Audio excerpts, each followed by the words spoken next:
When you become ill, you probably go to the doctors. He may give you instructions or prescriptions, but do you ever think, why am I sick?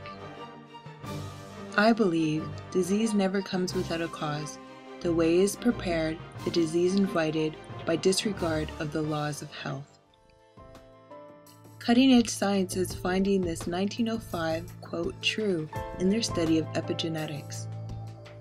This clip from Nova Science shows how scientists have studied epigenetics in twins.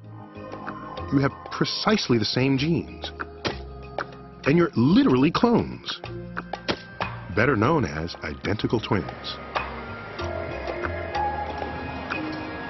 But now, imagine this. One day, your twin, your clone, is diagnosed with cancer. Por favor. If you're the other twin, what can you do except wait for the symptoms?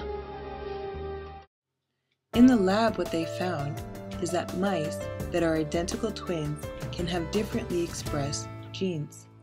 When you realize that these identical mice both have a particular gene called agouti, but in the yellow mouse, it stays on all the time, causing obesity. Just look at this. So what accounts for the thin mouse? Exercise? Atkins?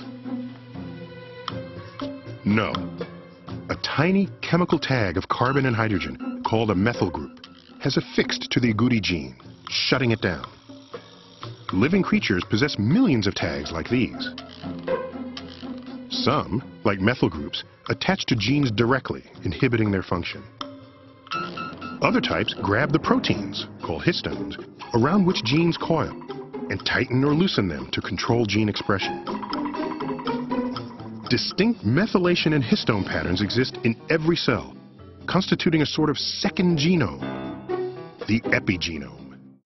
While many suffer from the same illness of their parents or other family members, what epigenetics shows us is that many suffer the consequences of their parents' choices.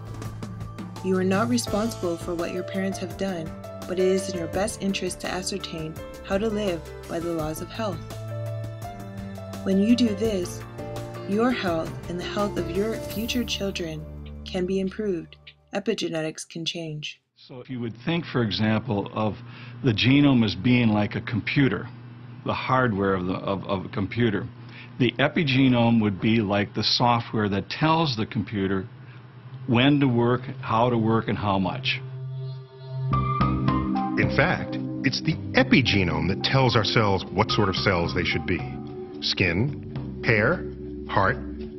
You see, all these cells have the same genes, but their epigenomes silence the unneeded ones to make cells different from one another. Epigenetic instructions pass on as cells divide, but they're not necessarily permanent. Researchers think they can change. Even if you already have children or grandchildren, by making lifestyle changes or better choices, you can be an example.